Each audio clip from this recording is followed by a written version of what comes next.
Okay, so if everybody can just accept that, that would be great. So good afternoon. My name is Jenna Westbrook Klein. I'm the Executive Fellowship Program Coordinator. And nobody is here to see me. They're here to see the alum. So I'm just going to briefly give you some common information about the Capital Fellows programs, and then I'll turn it over to each alum we have here with us to speak on their program. And we'll try to leave a large block of time at the end for Q&A. When we get to that time, I will open it up. You can either put a question in the chat or use the raised hand feature. With that, let me share the PowerPoint.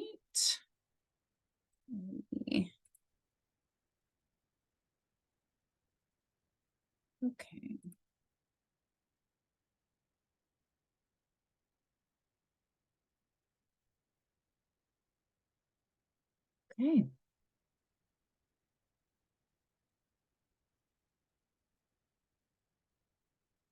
Okay, can everybody see this? Okay, awesome. Well, again, welcome. This is an information session on the Capital Fellows programs. The Capital Fellows programs place 64 fellows across California's 3 branches of government through 4 different programs. I need to get my thing here so I can see better. Okay. So the Capital Fellows programs offer a unique opportunity to participate in policy making and development. Fellows work for 10 to 11 months, depending on which program you're in, full-time paid staff members in the California State Assembly, the California State Senate, the California Executive Branch, or California's Judicial Branch. Fellows actively engage in public service and prepare for future careers while gaining firsthand experience in the governance and leadership of the most diverse, complex state in the Union. We just have some pictures here of different things fellows have done. There we go. Okay, so here's some quick facts about the Capital Fellows program. The minimum qualifications to apply, you do need a bachelor's degree. That can be in any major with a cumulative GPA of 2.5 or higher in the last 60 semester or 90 quarter units, and a demonstrated interest in state government and public service. A question I get frequently is if we only take people with bachelor's degrees, and the answer is no. If you have a graduate degree, a master's degree, a Juris Doctorate, you are also encouraged to apply. You must be 20 years of age or older by September 1st of the fellowship year. And non-citizens must provide proof of appropriate immigration status. The Capital Fellows programs do not meet the requirements for F1 or J1 visas. Here's some more information everybody wants to know. There's a monthly stipend of $3,253 a month. You have the opportunity to earn 6 graduate units from Sacramento State in political science or public policy, and a graduate certificate in applied policy and government upon successful completion of the fellowship. So it just depends which of those you get, depends on which fellowship you're doing. You get health, vision, and dental benefits through Sacramento State. They're the same ones that Sac State employees get. I personally think they're excellent. The fellowships are eligible for student loan deferments, and you also get what we call a commuter sleeve, which is good for the bus and light rail in the Sacramento region. I feel like we went over this a little bit already, but the fellowship experience is really just a great opportunity to engage in public service and prepare for a future career. You start out the fellowship doing a very intensive orientation to learn about your branch of government.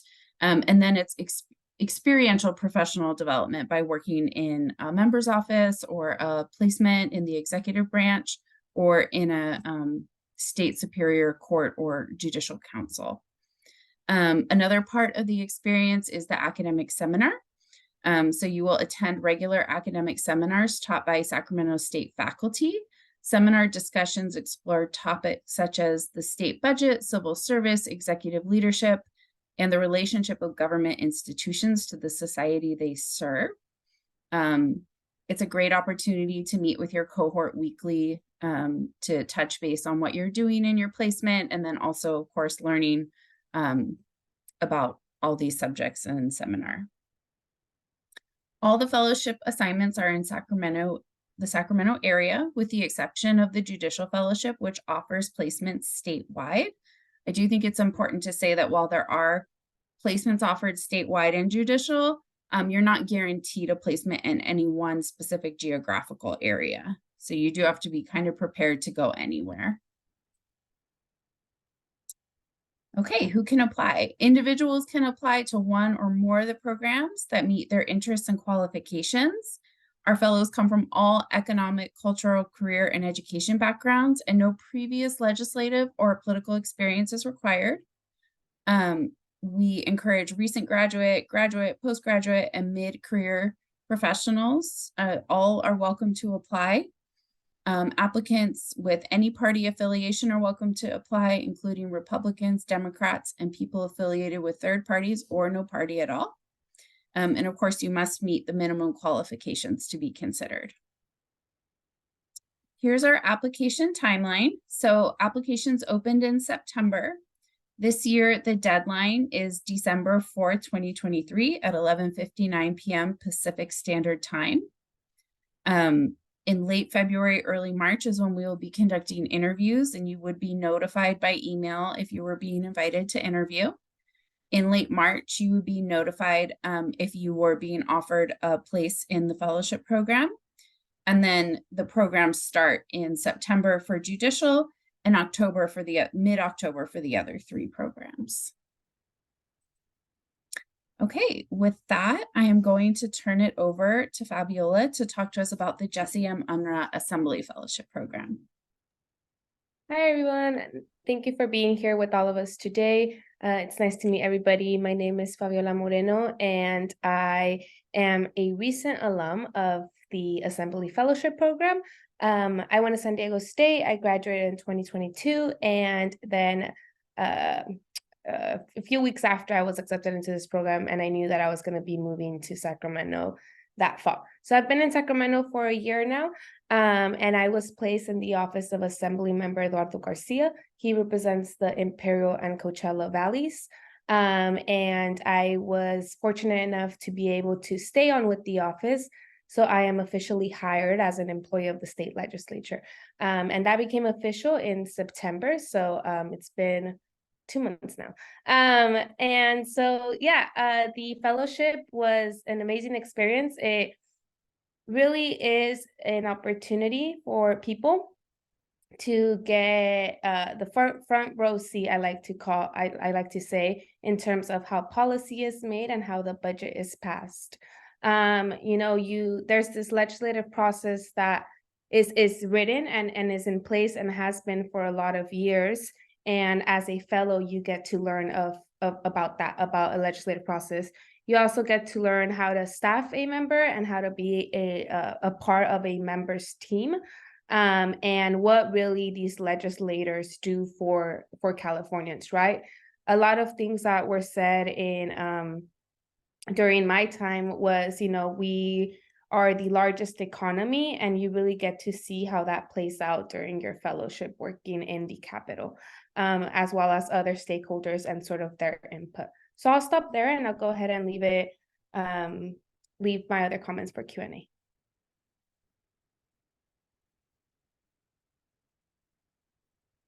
Jenna, you're muted. Yeah, sorry. Thank you. And sorry, I forgot to move to this next slide, but I think you probably covered everything in here.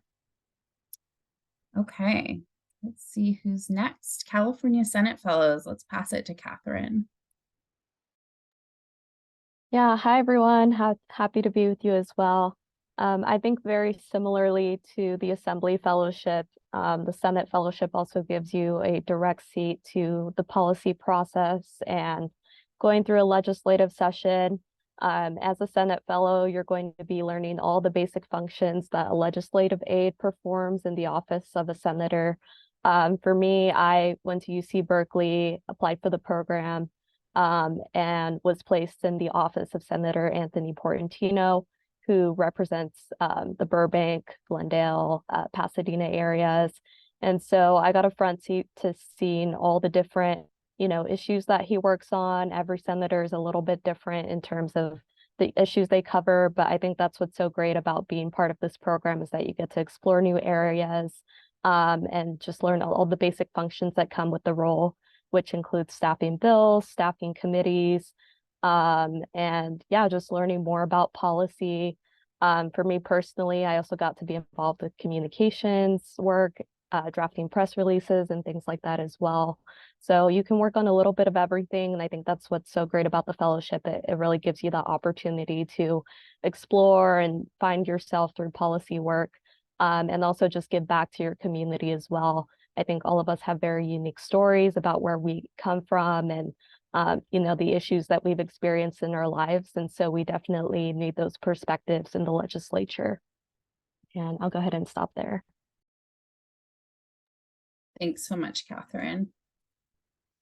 Okay, Ella, Judicial Fellowship Program. Hi, everyone. My name is Ella Miles Erden. I'm actually a current judicial fellow. So I've been in the program for about 2 months. I'm placed at the Office of Governmental Affairs, which is in Sacramento. It's a judicial council placement working really closely with the legislature on any bills that are related to the judicial branch or would impact how the judiciary functions. It's been an incredible experience so far. Happy to answer questions about my personal experience later on. But I did just want to speak to some of the differences of the Judicial Fellowship Program that Jenna mentioned earlier. So there's only 10 judicial fellows as opposed to 18 in other groups or other programs. And as was mentioned earlier, the judicial fellows are not all in Sacramento. So I'm in Sacramento and there are a few others in the area, but our other members of the cohort are placed up and down the state in different court locations and superior courts. We have fellows in LA County, San Bernardino, Alameda, San Mateo, and some others as well.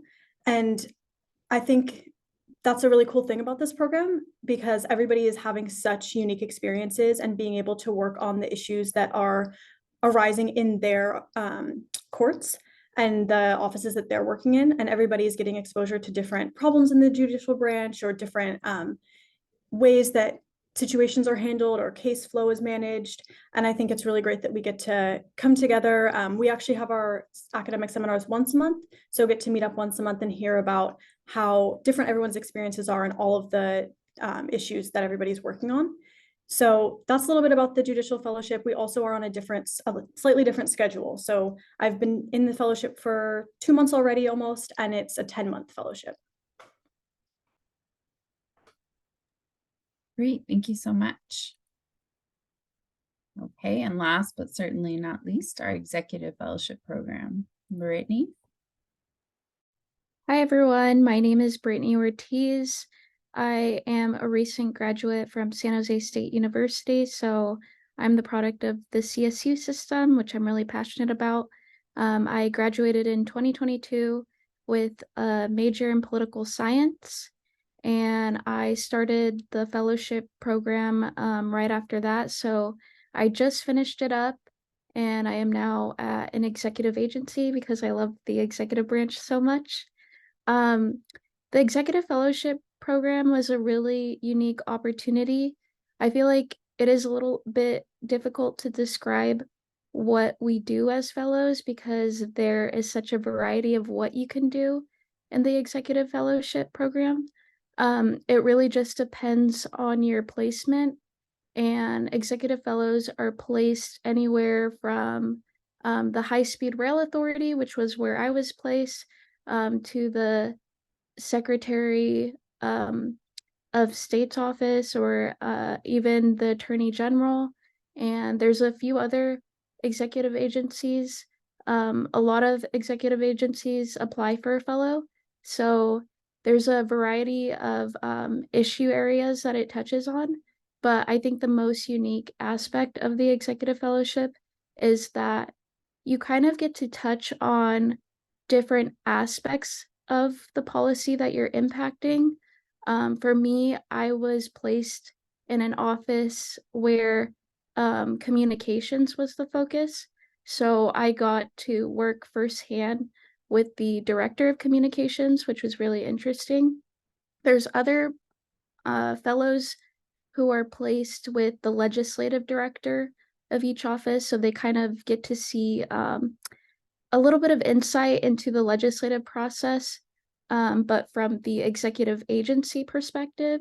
There's other fellows who got to do some grant work, working directly with the federal government on how to get federal dollars into their agency. So that is another unique aspect. You get to see how the state and federal governments work together. But overall, it's a really unique experience, and we kind of like to say that it's very catered to what the fellow wants to learn. A lot of offices offer fellows kind of digging into whatever they're interested in, which whether it's more of policy or more of communications, more about learning budgets and other items like that. I can go specifically into my experience at the High Speed Rail Authority later on in the Q&A, but that is sort of a broad overview of the executive fellowship. Thanks so much, Brittany. Okay, I think with that, just have this little slide here, just reminding you, if you have not started your application already, please go ahead and do so. The application deadline is December 4th, 2023 at 11:59 p.m. You can visit our website here, and I know also somebody asked for the link, so I will put it in the chat as well. And here's some social media pages you can look at as well. And I think that is it. So let me stop share so I can actually see people. Okay, there we go. So let's open it up to Q&A. So like I said earlier, if you have a question, go ahead and just use the raise hand feature or put it in the chat.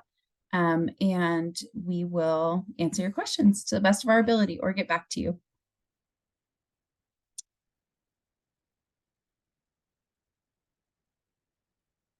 So a question in the chat was how many people apply to each fellowship and how competitive is it?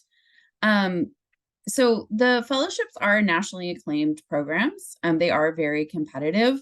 I don't really have numbers off the top of my head as to how many people apply, but I wouldn't let that dissuade you from applying.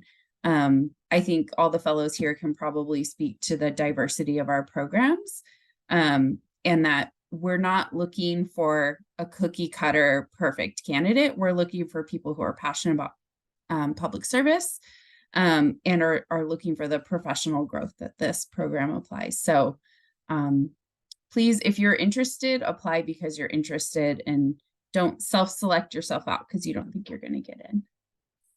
And now, all right. add something to that, Jenna? Yeah, please do. Yeah, so I just want to emphasize the point of you also don't need to be a political science major at all. There was a lot of different people in my cohort and then this year's cohort who aren't political science majors, but have this inclination of wanting to learn about policy, how policy is made, and what sort of the government, assembly members, senators, executive branch does, right? So I think if you have that will, that curiosity, I think at the very least, like Jenna said, don't discount yourself out and apply, because I think it's if you get denied, then that's that, but at least you gave yourself a chance. And yeah, everybody comes from a very different background. Some people worked in nonprofits and sort of never touched this world and still got accepted. Can I also add on to that? Just seconding what Fabiola mentioned, I feel like there's a big misconception that you have to know a lot about policy or specifically know about one issue. I'm more of a generalist, so I care about a lot of issues, but I think the thing that matters most is that you're really passionate about issues and you're curious, learning how to fix those issues and just really asking a lot of questions. I think one of the things that this program tries to kind of tear down is that mysterious aspect of what do people do in like a state agency, or what does the sausage making process look like in the legislature? What do the courts do? And we don't expect you to know that already. You're coming here to learn. So just making sure to keep that in mind.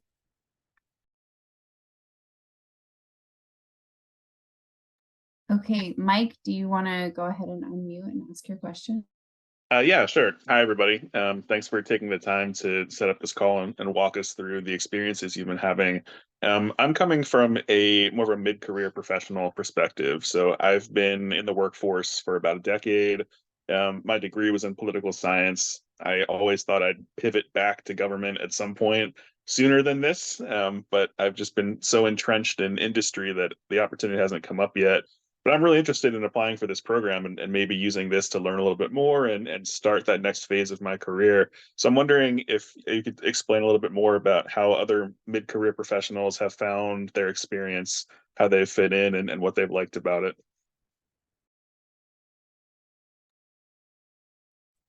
Do any of you want to try that one? Yeah, Oh, go ahead. Catherine, go ahead. Okay.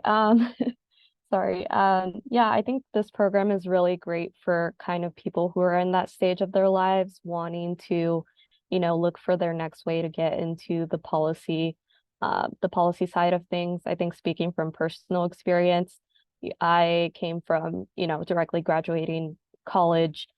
So I think maybe I'm a little different, but prior to the program, I was doing campaign work and working more on the student lobbying side of things. So I think coming from a place of, you were always kind of on the other side of the red tape and you didn't really see everything that was behind the scenes.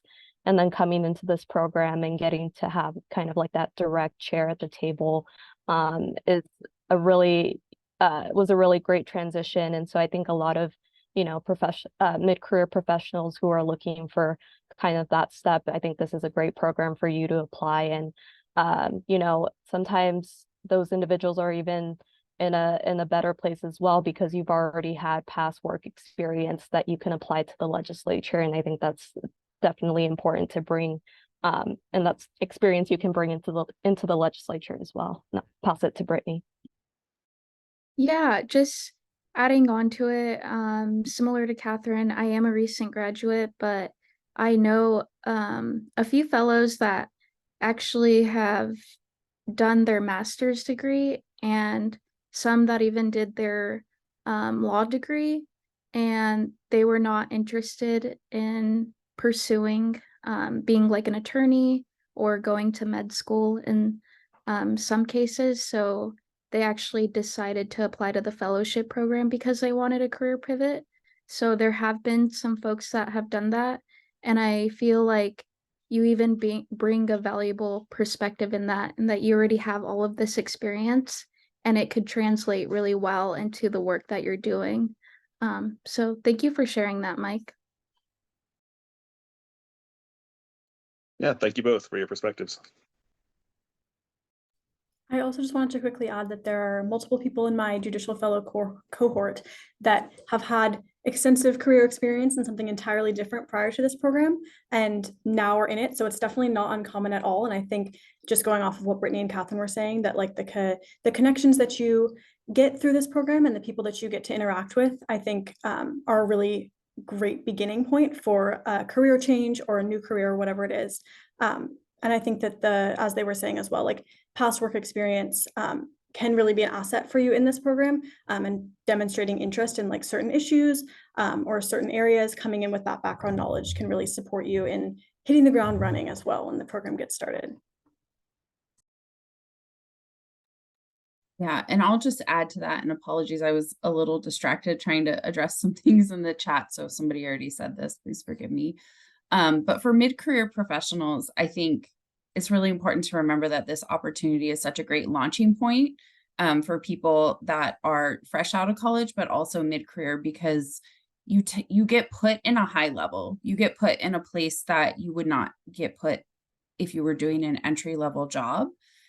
So it's a great opportunity to network, to really like kind of press fast forward if you're willing to put in the hard work and study to figure out what you're doing. And then, of course, throughout the fellowship, you're just building great relationships with these professionals. So, yeah, as a mid-year professional, it's a little scary to think of doing something like this, but I do think it's a really amazing opportunity.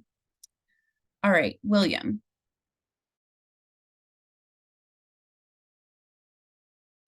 Sorry, did you say my name? Yes. Okay. Hello, everyone. Thank you for speaking to us today on your experiences.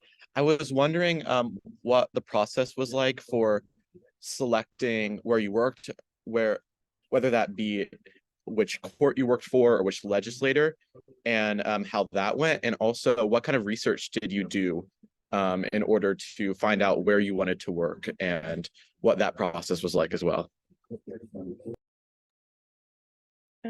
I could go ahead and start with the assembly perspective. So once you start the assembly fellowship program, you start in October, and then you have about a month and a half of training where directors and different parts of the legislature will come together and sort of tell you their role. So examples could be committee consultants, let's see, chief clerks, or just different ledge council. So just different parts of the legislature come together to sort of orient new fellows. And then in mid-November, assembly offices apply for fellows. So, you know, certain assembly offices always get fellows every year, and they love having a fellow and hosting a fellow. So I think about 40 plus assembly offices apply.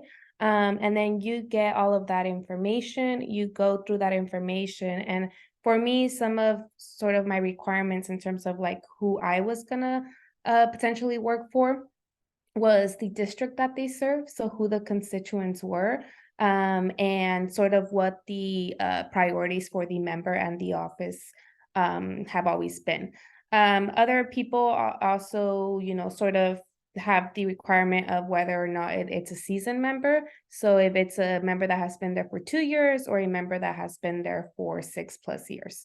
So those are sort of the things that people evaluate.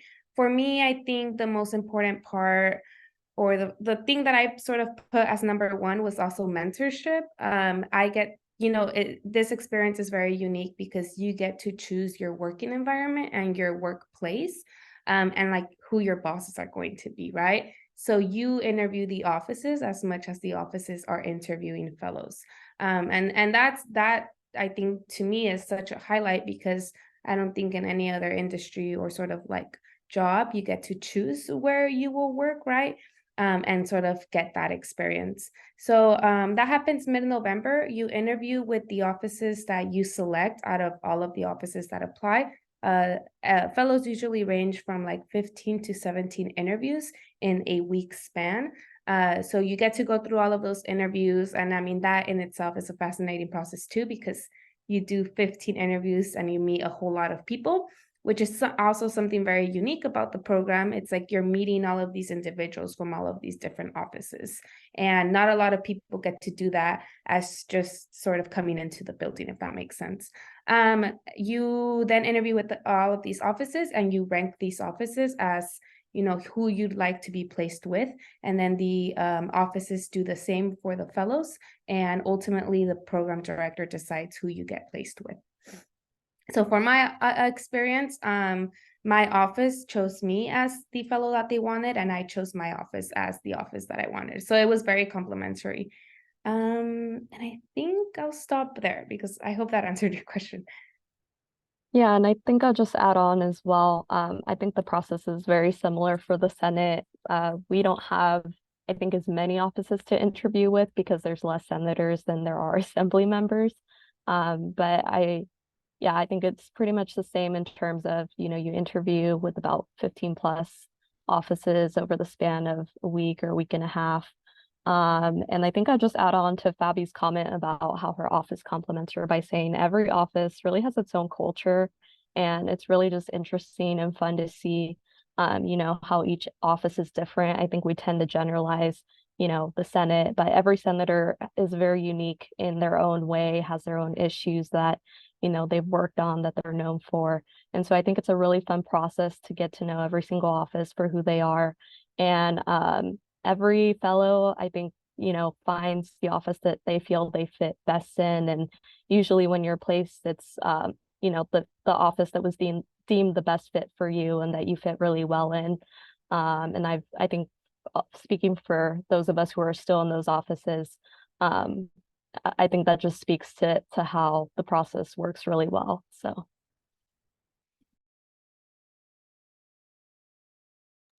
Great, Yeah. thank you so much. Oh, sorry. You go Oh, ahead. Yeah, I was just gonna add on from the executive fellowship perspective. It's really, I think the executive really focuses on mentorship.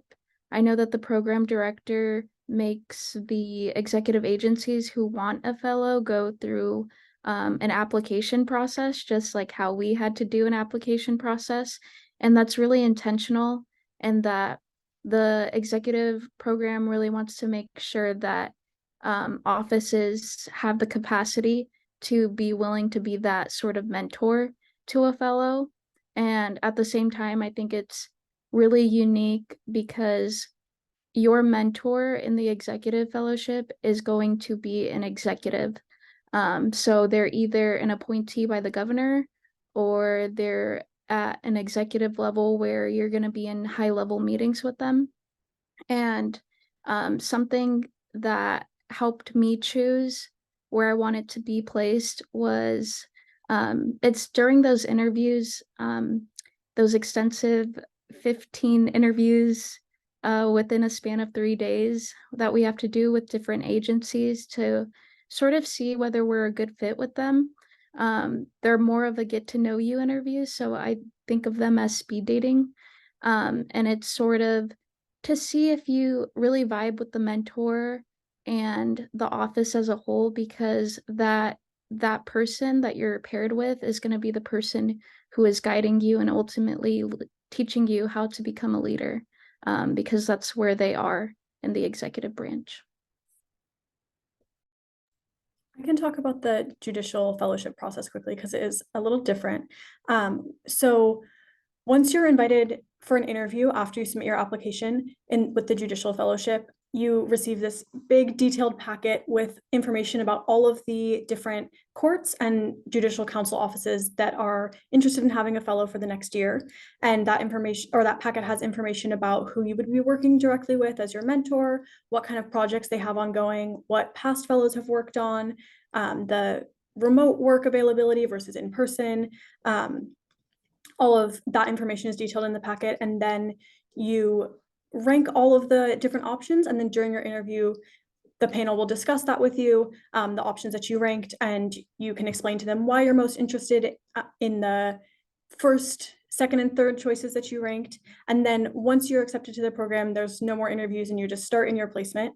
What really helped me in that ranking process is how supportive previous year's fellows are during the whole interview process. I was able to be in contact before my interview, immediately after, and then after I had gotten my placement with fellows who had worked in various judicial branch offices, and got to hear directly from their experience what it was like for them working with their mentor, what the highlights were, what the lowlights were, if any. And everybody was very candid and supportive in helping all of the fellows in my cohort choose and rank their offices that they were most interested in. So it's a different process, but that's how it works on the judicial branch side. Thank you so much. I don't know if I'm going to say your name right. Elena? Hi, I do have a question.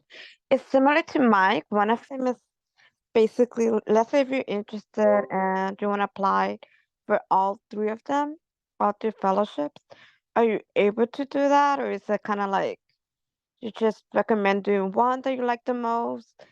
Or is there like a downside for applying the three of them? And my other question that I had was, all of these fellowships, there are only in Sacramento, located in Sacramento. And I think for now, that's it. If I do, I'll just ask another one. Bye. So I don't think there's a downside at all to applying for all of the fellowships if you'd like. I think you shouldn't put like your eggs in one basket, and like really make sure that you have also opportunities. So for instance, I applied to the Senate and the Assembly, programs. I didn't move on in the Senate side for an interview, but on the Assembly side, I was able to get an interview. I interviewed, and then obviously I was accepted. So I don't think there's a downside at all. I would highly encourage you to like start early on your applications because they are lengthy. And so you want to make sure that you get letters of recommendations for each program, et cetera, right?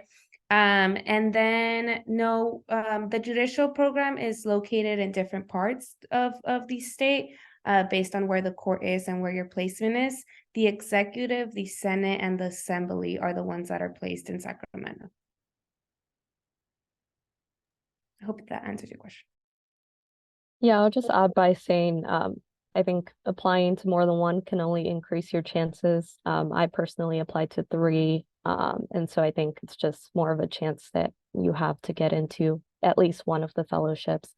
I think the second thing I'll say is, you know, it really depends on what your interests are. Also, I think if you want to work in policy, then you'll probably want to apply more so for the Assembly, Senate, or executive.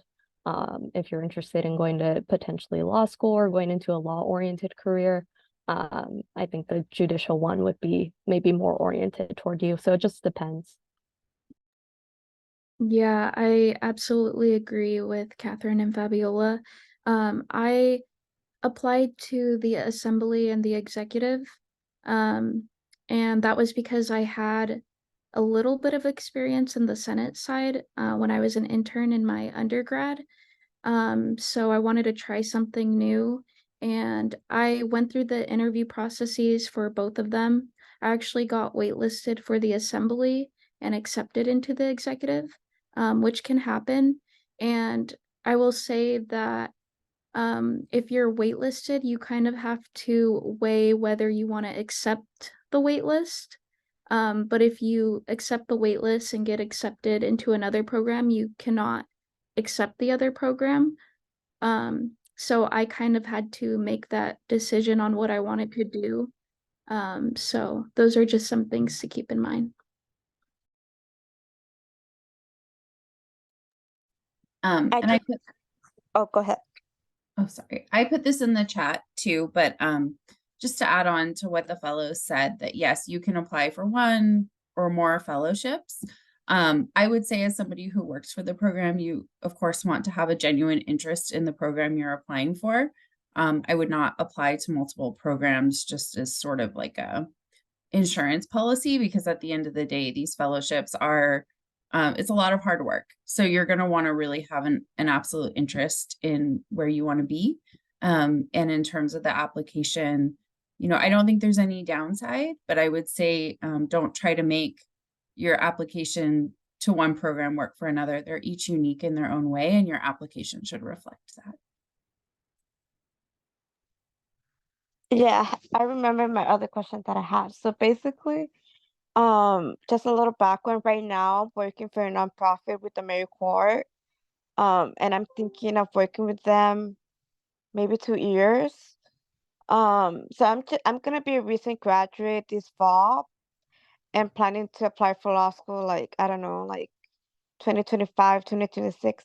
So do you recommend, is there's like a age limit that you can apply for this program? And also, do you recommend for me to do this program first and then apply for law school, or what? I don't know, what is your advice, Just wondering. Well, I would say we can't really give you advice on that. I think that might be a good thing to talk to a director about offline. They might have some thoughts to share. But to answer your question about the age limit, no, there's not an age limit. There's only an age minimum. You need to be 20 by September 1st of the fellowship year you're applying to. But we take people of all ages. In our cohort last year in executive, we had somebody who was 42 years old. So it's not, it's not a thing that never happens. I will say most of the fellows tend to be more recent college graduates, but that's not like some absolute rule. I don't know if any of the fellows wanted to talk a little bit though about maybe if you or a fellow you knew kind of grappled with in general that decision of like, do the fellowship first, do graduate school, law school, if anybody wants to answer on that. Yeah, I was going to add that in my program, we had two people that got accepted into a master's program um, and the fellowship. And so they waitlisted or deferred their acceptance into the master's program for 1 year. And then throughout this year, they were sort of going back and forth of, well, do I want to stay here in the fellowship and you know, get a job, or do I want to accept my offer into the master's program? You know, some people did accept the offer, others didn't. And so it just sort of depends on like sort of this year and how it sways you.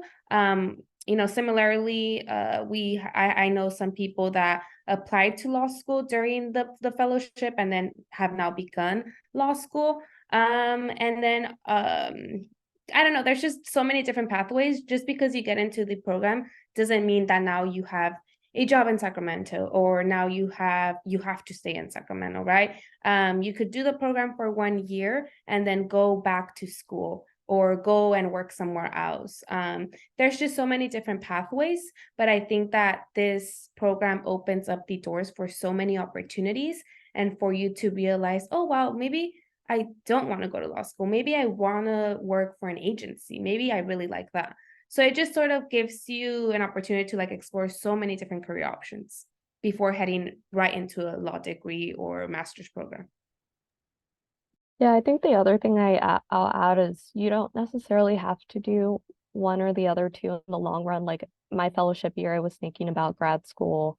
And then I ended up getting hired on with my office. Now I'm in the process of applying to grad school, but still want to stay working in the legislature. So you can do like grad school part-time, or I know some law school programs are part-time as well. So it's not necessarily like a pick one after your fellowship year. You kind of have the fellowship year to think about your options and where you want to go career-wise afterward. So Yeah, and then the last thing I'll add to that is I encourage you all to keep an open mind. As Fabiola mentioned, there are some students who were dead set on going to law school right after the program, but then they experienced what it was like, especially in my cohort, just working in an executive agency, and they decided to continue working. But that doesn't mean that they won't change their mind later about law school. And then adding on to what Catherine said, the really cool thing about being placed in Sacramento is that there are opportunities to go get your master's degree while working.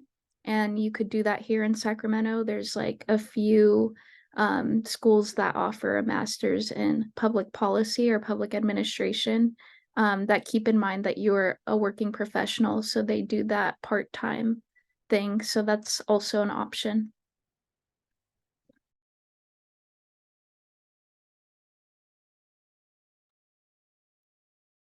Did you have another question, Elena? I know full of questions. No, that's what we're here for, and Yeah. nobody else seems to have their hand raised, so go for it. Yeah, the other question that I had was basically, so if you end up getting in the program and then you have to, let's say you're not from Sacramento and you have to move in, like the housing expenses, that's on you. Because I wanted to know a little bit more about the stipend. I read that they give you, is it like monthly, or like how does that go? And the other question that I had was, let's say that you apply, right, on this cycle that is coming up and you don't get in, like, can, like, let's say you're persistent, they keep like saying that you don't get in um for a couple of times, can you still apply it until you get the opportunity to get in the program? And I think that's it. That's my question that I have. So you can apply to be a fellow as many times as you want. You can only be a fellow once. So that's what we like to say. So yeah, if you want to keep applying year after year, you can definitely do that. And then I think, was your question on housing, like if the program helps provide or facilitate housing? Is that what you were asking? Yeah, so I think Yeah, that's the question. Yeah, like did they help you with that? Because I did a program at UC Center Sacramento, um because I'm at UC Davis, gonna be a recent graduate. So I did the UC Center Sacramento and it's connected with UC Davis. So basically they help you with the housing. So I'm wondering, like, they help you like just settle in the housing, or you just have to pay out of pocket the housing? And also, I'm wondering about like the stipend that they give you. Is it monthly, or how does that go? Okay, thank you. So with the housing, the fellows are responsible for arranging housing. We don't have any student housing or any like official housing programs. Now we do every year tend to open up a housing board that is just for fellows. And several fellows seem to have been successful finding roommates and housemates through that. And these guys can talk about that a little bit more. For the stipend, yes, it is monthly. Also going back to the housing, while we don't like facilitate you finding housing and getting set up in housing, we do have the Tim Hodson Scholarship Fund, which you can apply to once you're accepted into the fellowship. And we also tend to do a moving grant as well. So that can help with some of those costs. And then, yeah, the stipend is monthly, except for the first month, at least for Assembly, Executive, and Senate, it's prorated to how many days you worked in the month. Because like, for example, this year the fellows started on October 18th. So they're not going to get paid for the full month of October because they didn't work the full month of October. It's going to be prorated. But then after that, it's monthly. And then I don't know if you guys wanted to add anything in about the housing.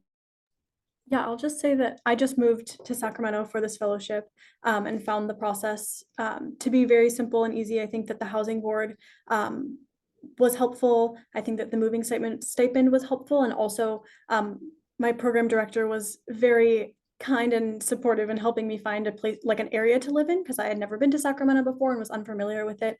So there are definitely people, although they don't provide you with housing, that help you kind of tailor your housing search to an area that's going to be convenient for you to live in while you're in the fellowship. And I think that just the housing board also is obviously for housing, but I also just connected with a lot of fellows through that medium and got to have some phone numbers and potential people to meet up with when I got to Sacramento, which was really helpful as I was moving here with not knowing anyone and being really unfamiliar with the area. I think I'll also add, because I think along with the housing question, you might have a question about transportation. We do also get a light rail pass that you can use to get to work. If maybe you don't end up living as close to your workplace. So that I think is really helpful for the fellows in getting around to where they need to go. But yeah, I think how everyone else mentioned as well, your cohort is also in a way a built-in support system. You all you are able to support each other. A lot of us, maybe have never been to Sacramento before, don't know what to expect, or have never lived here before. So I think it's definitely helpful to have kind of that built-in group of people.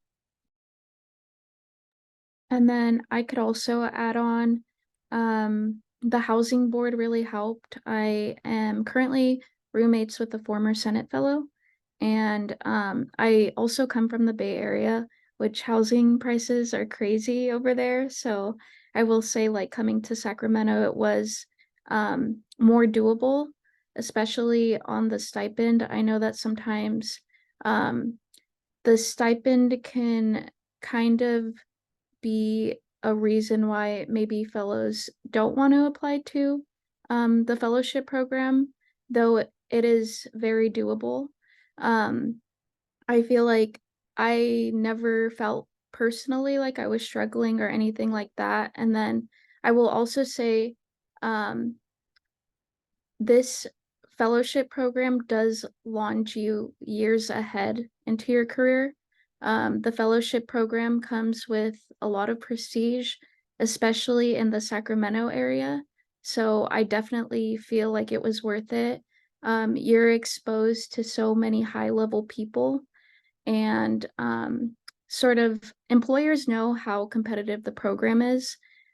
So I definitely do think it's worth it if you have any concerns in terms of the stipend and is it worth it and stuff like that. Yeah, if I could piggyback really quickly off of Brittany, I think something that hasn't been touched on is just how much of like this is a mentorship program too. Say, for instance, you were to apply for an assembly office, and you just get put in there as a new leg aide. You know, you're there, and like people around you are going to help you. But I think that the programs, it's like you have a mentor, you have your program director that's there for you. You also have the offices that choose to have a fellow and want to, you know, mentor a fellow. So you have different mentors in your office. And then you have these weekly brown bag lunches that you get to meet with different assembly members and hear directly from them. And it's like, who else is sort of getting that experience, right? But this program is really very much like they want to give you these different experiences so that you can know and you could learn the ropes a little bit faster or in a different way than if you were just sort of to get hired from a pool of different people. So it just gives you so many different experiences. And again, you're mentored and you're giving all of these different trainings to learn this process where maybe someone else isn't, right? So it's a very, very supportive program is my point. And there's people right there by you to help you with, you know, with just like your personal things too, right? Like I really felt like for myself, I was just the program director helped me a lot with a lot of personal things. My mentors in my office did so as well. So, you know, you're not sort of in the dark and you have people here to support you. You guys mentioned about the stipend. I had a question about that. Um, so is it like a taxable stipend? And also, is there a specific hours that you have to do in order to get the full stipend, in order for you to get the full stipend of that month?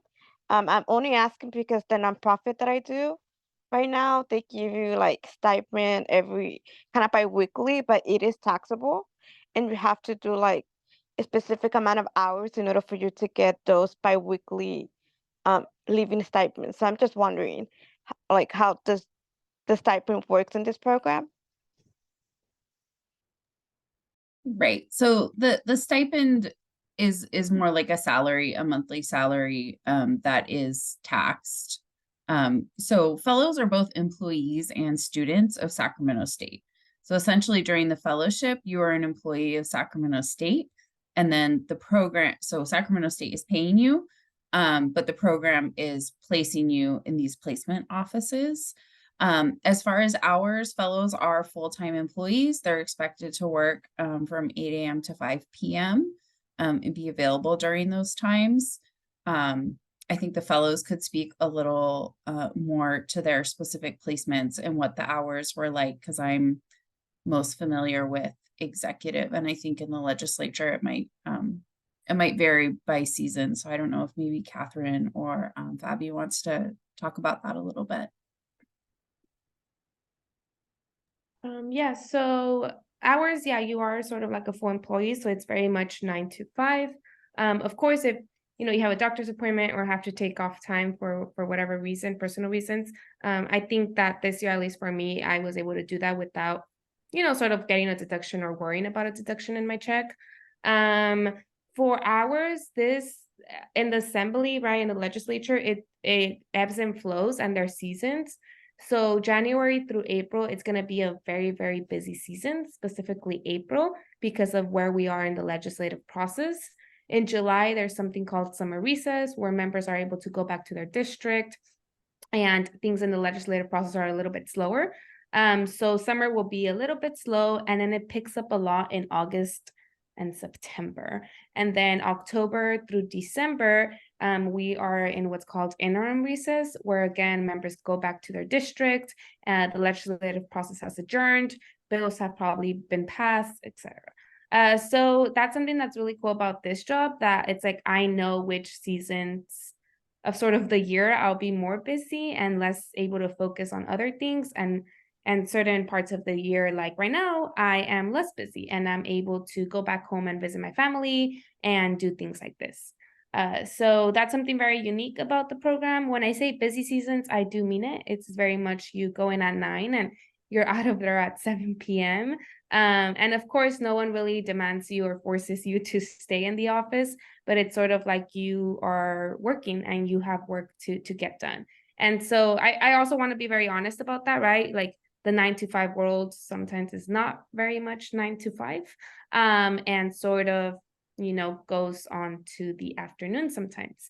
But like I said, it does ebb and flow. So, you know, you have your months where you're really busy, and then your months where you're really, really, really relaxed and, you know, taking it slow. Yeah, I don't think I have too much to add to that. But like Fabi mentioned, there are obviously busy periods. I think when committees meet, sometimes the committee hearings can run late. And if your senator is still here, typically you're also still here, and so is the rest of your staff. So it's not like you're completely on your own, but I think as a fellow, you're kind of expected to fit in with the, you know, the rest of the office. So you'll be there along with the other legislative aides as well, doing the work collectively. Thank you. Let's go ahead and take Ashvir's question, and then we're gonna have to wrap it up because it's 12:59. Thank you for squeezing me in at the end. I just had a quick question for the current fellows. If you could give advice to your former self as they were embarking on the process to write your policy brief, what advice would you give? Because that's where I am right now. So any tips that you guys might have on the policy brief specifically, especially since it's so open-ended, I'd love to hear some of your thoughts. Thank you. What's the policy brief? I forgot. Can you tell me, like, In the application, there's a personal statement, and then you write a policy recommendation as the second part. honestly, I would, sorry, Brittany, I'd just say, don't worry about sounding like you know everything and you're an expert on it, because like we said earlier, not all fellows are required to be experts in policy or have a policy political science major. So I would say don't worry about it being technical and correct 100% of the way. I think worry more so about your interest in that policy that you're talking about, right? And why you're so interested in it. Yeah, I think the only thing I would add to that is like they really just want to see your critical thinking skills. You know, if you're taking I don't remember exactly what the prompt is, but I know in my year I think we had to pick a bill and analyze it or something. And I think it was just about, you know, asking questions, being curious.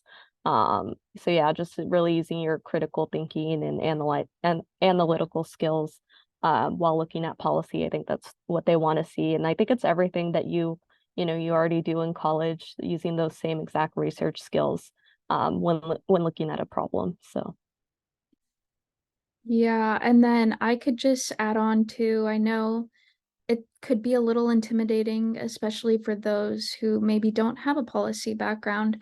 I would also add on and say make it personal if you can. For me, I feel very passionate about, you know, helping underserved communities, especially because I'm first gen. So I really tailored my policy statement to my experience. Thank you. Great, great tips. Okay. Well, with that, I want to thank all of our alum and our current fellow, Ella, for their time today. Thank you all so much for coming to this info session. We love seeing that people are curious about our program. I know sometimes on these things you are like, oh no, I remember this question 15 minutes after this ended. You can always email us at calstudies@csus.edu, and we will get back to you. So I'll put that in the chat one more time. And yes, I will make sure we get this recording up on our YouTube channel as well, so that if you came in midway and missed some of it, you'll get that. All right. Thank you so much, everybody. Have a great day. Thank you, everyone. Have a good one. All right, Jenna, thank you so much. Have a good one. Thank you for answering